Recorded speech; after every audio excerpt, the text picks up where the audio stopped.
Mama Titi was a woman who had faced more than her fair share of hardship, but her spirit remained unbroken. Years ago, her husband had died in a terrible car accident, leaving her alone in the world. Since that day, she had promised herself never to marry again. The loss was deep and the pain was sharp, but Mama Titi carried her grief quietly, turning it into strength. She owned a small but popular restaurant right in the heart of their bustling village. The restaurant was humble, with simple wooden tables and colourful pots simmering over open fires. The smell of spices and fresh food drifted through the air, drawing in hungry customers from near and far. Mama Titi was known for her cooking, the rich jollof rice that was just the right mix of spicy and sweet, the hearty soups that warmed the soul, and the fried plantains that were golden and crisp.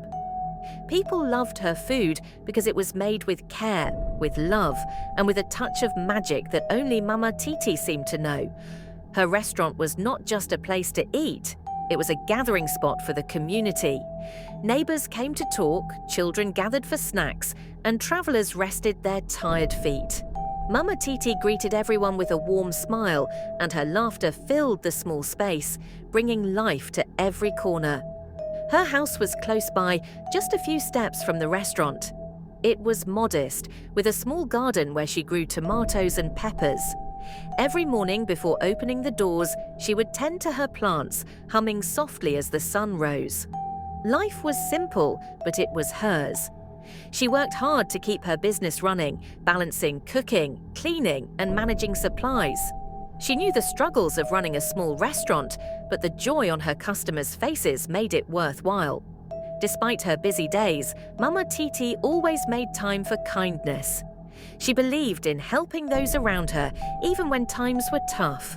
And there was one man she could never ignore, a beggar in a wheelchair who often sat morning near sun her doorstep, poured through the open windows of Mama Titi's restaurant, bathing the small space in a golden, comforting light.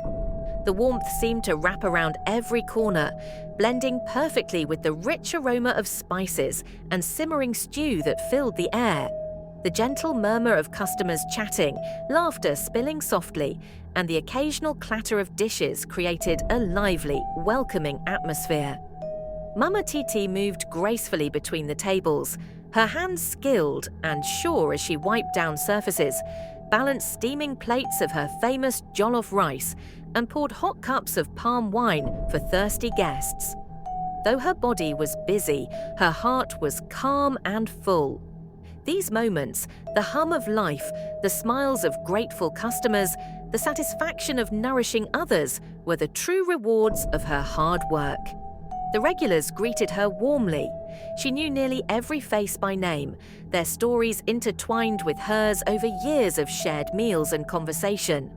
For many, this restaurant was more than a place to eat. It was a sanctuary, a home away from home, a space where worries softened over bowls of comforting food. As Mama Titi placed a bowl of thick, spicy soup in front of an elderly woman, she glanced toward the doorway and her gaze settled on a familiar figure. There sat Pa T in his old wheelchair, weathered and worn, parked just outside the door where he could watch the life inside but remain unnoticed by most. His clothes were faded and threadbare, his face etched deeply with lines carved by years of hardship and struggle. The smell that clung to him was harsh, a reminder of the streets and all they held, a smell so strong that many in the village looked away, whispering cruel things behind their hands or crossing the street to avoid him. His wheelchair was rusty and squeaked softly with every slight movement. But Mama Titi saw beyond the surface. To her, Pa T was a man, a soul who deserved dignity and kindness, no matter how others judged him. She approached him with a gentle smile and said softly, "Good morning, Pa T." He lifted his head slowly, eyes tired but clear, and met her gaze. A flicker of gratitude passed through his weary eyes, shining quietly in the morning light. Without hesitation, Mama Titi stepped into the kitchen, her hands moving quickly and confidently as she prepared a plate just for him. She scooped out rich, flavorful stew, ladled soft, fragrant rice beside it, and added a piece of golden fried plantain, food that nourished both body and spirit. Carrying the plate carefully, she returned to his side and set it gently in front of him. "Eat well," she said kindly, her voice full of warmth. Party looked down at the food, then back up at Mama Titi, surprised by the genuine kindness he so rarely received. His voice was rough and cracked but sincere as he murmured, "Thank you, Mama Titi." From that day forward, Party became a familiar presence at the restaurant's doorstep. No matter the weather, whether the sun blazed high or the rain fell in heavy sheets, he would come. And without fail, Mama Titi made sure he had a warm, nourishing meal waiting. Over time, a quiet friendship blossomed between them. Beneath his rough exterior, the faint smell of the streets and the tired eyes, Party revealed a gentle heart and a sharp mind. He shared stories of his youth, tales of distant places, adventures long past, and lessons learned in the hardest of ways. Sometimes he would simply listen, offering silent comfort as Mama Titi confided her worries and hopes. Their bond puzzled the villagers. Many could not understand why a woman as respected and successful as Mama Titi would care for a beggar, a man cast aside by society. Rumors began to swirl through the village like a rising wind. Some whispered that she was foolish, wasting her kindness on someone unworthy. Others, darker and crueler, insinuated improper relationships, questioning her reputation and loyalty. But Mama Titi refused to be swayed by gossip. To her, the value of kindness far outweighed the cost of harsh words or lost customers. And in the quiet moments, when the kitchen was still and the village's noise faded, Party's presence became a small but steady light in her life. A beacon reminding her that compassion could cross any divide, heal any wound, and bind even the most unlikely of hearts. One bright afternoon, the soft bell above the restaurant door jingled, and Mama Titi looked up to see her longtime friend, Abena, step inside. Abena was a lively woman with bright eyes and a warm smile, known in the village for her cheerful spirit and her love for good food. "Mama Titi!" Abena exclaimed, embracing her friend. "I've missed your cooking. The whole village talks about your restaurant." Mama Titi laughed softly, the sound filling the room. "Welcome, Abena. Please sit. I'll bring you some of the jollof rice you love." As Mama Titi moved to prepare the meal, Abena's eyes drifted toward the doorway, where Party sat in his wheelchair, quietly eating the meal Mama Titi had prepared for him. The smell clung to the air, unmistakable and strong. "Is that the man you always feed?" Abena asked cautiously when Mama Titi returned with plates. Mama Titi nodded without hesitation. "Yes, his name is Party. He has nowhere else to go." Abena bit her lip, glancing toward the doorway again.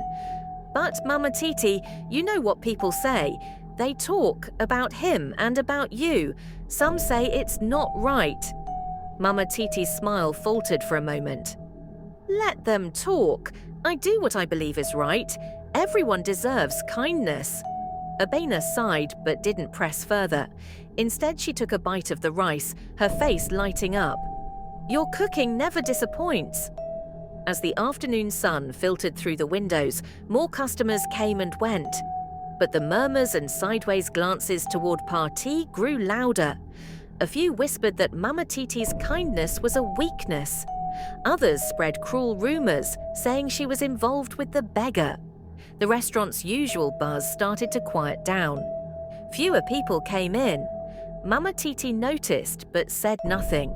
Her heart ached not for herself, but for the small family she was losing, the customers, the community, the warmth.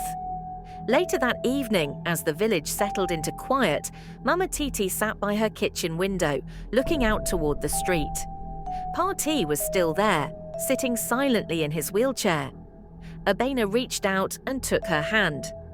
"Mama Titi, don't let the whispers break you. You have a good heart. That's what matters." Mama Titi smiled faintly, squeezing her friend's hand. "Thank you, Abena. I will hold on." Days turned into weeks, and the whispers around Mama Titi's restaurant grew louder, heavier. What had started as curious glances became sharp words spoken behind closed doors and loud accusations shouted in the market. One morning, as Mama Titi swept the floor, a familiar voice stopped her in her tracks. "I can't eat at your place anymore," said Kofi, a regular customer, shaking his head. "How can we trust food from a woman who sleeps with that mad beggar? It's shameful." Mama Titi looked up, her hands gripping the broom tighter. Kofi wasn't alone. Other customers nodded, some looking away, others whispering. "Is it true?" another woman asked, eyes wide. "They say she's involved with that man who smells so bad. We won't bring our families here anymore." Mama Titi's heart sank, but she held her head high. "Pa T is a man who needs kindness, not judgment," she said softly. "My business is about feeding hungry people, not spreading rumors." But her words fell on deaf ears. The market was abuzz, and the crowd was turning against her. Each day, fewer customers walked through the doors. The once lively restaurant became quieter, the tables emptier. The clatter of plates and chatter faded into silence. Mama Titi watched her savings shrink. The food she cooked with love was being wasted. The warmth she offered was met with coldness. At night, she would sit by her small window, tears threatening to fall, but she refused to let the sadness consume her. Pa T, despite his own hardships, never left her side. Every day he came to the restaurant, and every day Mama Titi made sure he ate. One evening, Abena visited again, concern etched on her face. "They're hurting you, Mama Titi," she said. "You must find a way to stop the rumors." Mama Titi shook her head. "I won't stop being kind, even if it costs me everything." Abena sighed, her eyes softening. "Your heart is bigger than this village, but sometimes even the kindest hearts need to protect themselves." Mama Titi smiled faintly. "Perhaps, but I believe goodness will find its way back." Despite the pain, Mama Titi's resolve did not waver. She held on to the hope that one day the village would see beyond the rumors. To the kindness she offered, the love she poured into her cooking, and the strength she carried quietly inside. The days following the spread of the rumors were the hardest Mama Titi had ever known. Her once vibrant and bustling restaurant, filled with the rich scents of spices and the lively chatter of neighbors, now sat cloaked in a heavy silence. The laughter that once filled the air was gone, replaced by a cold stillness that settled like a thick fog. Outside, the street that had always been alive with footsteps and greetings now felt empty and unwelcoming, as if the heart of the village had slowed to a painful halt. Yet, in this growing loneliness, there was one steady light that kept Mama Titi's spirit from breaking. Pa T. He had become more than just a beggar to her. He was a quiet companion in a storm of harsh words and cold shoulders. Each morning, without fail, he would arrive in his worn wheelchair, his eyes tired but filled with a quiet gratitude that spoke volumes. Mama Titi always made sure there was food for him, no matter how meager her supplies. Whether it was a simple bowl of stew or a full plate when the day was generous, she never let him go hungry. But then, one morning, Pa T didn't come. Mama Titi stood by the restaurant door from dawn till dusk, her eyes searching every corner of the street, every passerby's face, hoping for any sign of him. She called his name softly into the crisp morning air, but there was only silence in return. The absence of his familiar presence settled like a weight on her chest. The next day, and the day after, the worry only deepened. Mama Titi asked everyone she could, neighbors, vendors, children playing nearby, if they had seen Pa T, but no one had.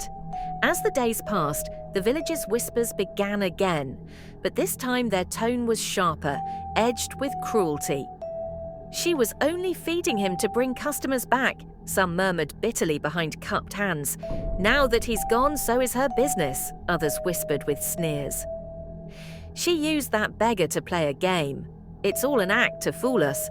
sneered a few who had once been her loyal customers. Each word landed on Mama Titi's heart like a heavy stone, pressing down with an ache she could barely bear. The man she had cared for, the one who had shared his stories and silences, who had quietly supported her in ways no one else understood, was gone. And with his absence, her fragile hope seemed to wither. Yet despite the pain, Mama Titi refused to surrender to despair. For 6 long, exhausting days, she searched tirelessly. She knocked on doors, questioned travelers, and followed every faint lead. Her voice grew hoarse, her steps weary, but her determination never faltered.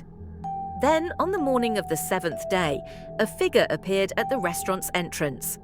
A man, dressed impeccably in a finely tailored suit, approached with calm confidence. His shoes gleamed beneath the morning sun, and an air of authority surrounded him. In his hand, he carried a small, elegant leather envelope. Mama Titi's heart fluttered wildly as he drew near. Without a word, he handed her the envelope with a respectful bow before turning and disappearing into the distance as silently as he had come. With trembling hands, Mama Titi broke the seal and pulled out the letter inside. The writing was neat and careful, the words commanding and mysterious. "Do not show this letter to anyone. Come alone to the address below at noon tomorrow." Her eyes widened as she read the message. The address was unfamiliar, pointing to a grand estate far beyond the village, on the edge of the bustling city. Questions swirled in her mind. Who had sent this letter? Why her? What had become of Parti? That night, sleep eluded Mama Titi. The silence in her empty restaurant seemed louder than ever, echoing the uncertainty that filled her heart. But amid the quiet and the darkness, a small spark of hope kindled deep within her. She knew that whatever awaited her at that address, her life was about to change forever. Mama Titi stood firm before the tall iron gates, her heart steady but her mind racing. The sun was bright overhead, but the weight of the moment settled heavily on her shoulders. She clutched the letter tightly, the only thing guiding her to this mysterious place. When a sharply dressed man approached, his gaze sharp and commanding, Mama Titi met his eyes without flinching. "What do you want here?" he demanded, his tone cold and questioning. Taking a deep breath, Mama Titi held out the letter. "I was sent here. I was told to come." The man scanned the letter, his eyes narrowing as he read the carefully written words. Without another word, he signaled to a second man dressed entirely in black.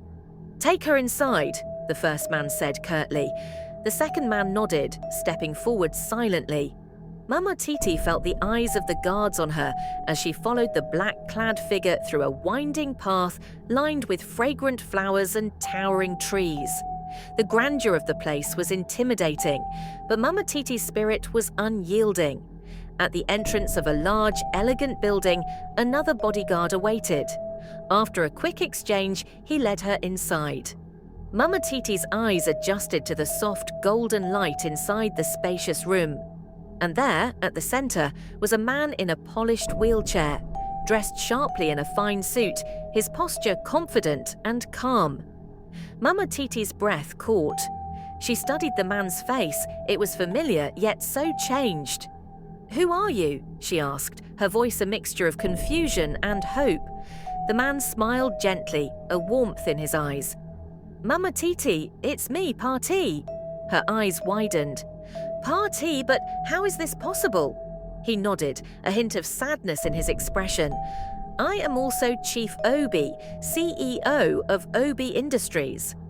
For a moment, silence stretched between them. Then Chief Obi spoke, his voice steady but filled with emotion. "I know the stories that have followed you, the cruel rumors about me and you, how your customers abandoned your restaurant because they believed lies, how they mocked you, called you names, doubted your kindness." Mama Titi's eyes filled with tears, but she kept her chin up. "I saw how hard it was for you," Chief Obi continued. "If it were anyone else, they would have given up, closed their doors, hidden away to save their pride." He reached out and took her hand firmly. But not you.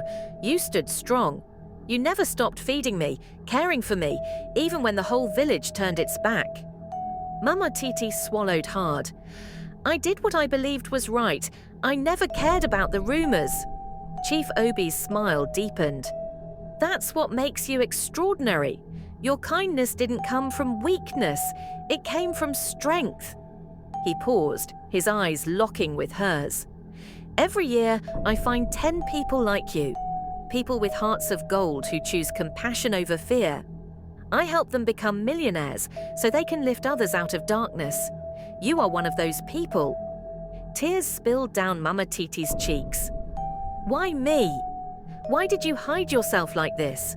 Chief Obi's voice softened. Because I wanted to see if your kindness was true, if you could see past my appearance and help me without expectation. You passed with grace. Mama Titi's heart swelled with a mix of relief, pride, and hope. Chief Obi smiled warmly. Now it is time for me to help you. After the heartfelt conversation, Chief Obi stood and extended his hand to Mama Titi. Come with me, he said gently. There is a place I want to show you, something I have prepared for you. Mama Titi took his hand, feeling a mix of excitement and nervousness. She had no idea what awaited her, but after everything she had endured, she was ready to face whatever came next. They stepped outside the grand building and into a sleek black car waiting at the entrance. The drive was smooth and quiet, taking them through the bustling city streets. The towering skyscrapers glittered in the sunlight, a world far from the quiet village she knew. Soon, the car stopped before an impressive building, a restaurant unlike any Mama Titi had ever seen. Its glass walls gleamed, reflecting the city lights even in the afternoon. This was a place meant for the rich and powerful, governors, business leaders, and influential figures. Chief Obi opened the door and led Mama Titi inside. The interior was breathtaking. Crystal chandeliers sparkled above elegant tables dressed in fine linens. The aroma of gourmet dishes filled the air. Soft music played, adding a luxurious warmth to the atmosphere. This, Chief Obi said proudly, is your new restaurant. A place where you can share your kindness and amazing cooking with those who can help change the world. Mama Titi looked around, awestruck. It was more than she had ever dreamed. As the days passed, news of Mama Titi's new venture spread quickly, but this time the rumors changed. The villagers who had once whispered cruel things now spoke in admiration and awe. How could we have doubted her? They said. Her kindness was real all along. Some came from the village to visit, proud to see her succeed. Mama Titi's restaurant flourished. She used her new influence to help others, just as Chief Obi had promised. The kindness she had shown Party had blossomed into something greater, a beacon of hope. And the story of the beggar who was really a billionaire reminded everyone that true worth comes from the heart. Mama Titi smiled, knowing that her journey through pain, rumors, and hope had brought her here. The whispers had ended, replaced by respect. And Mama Titi's kindness shone brighter than ever.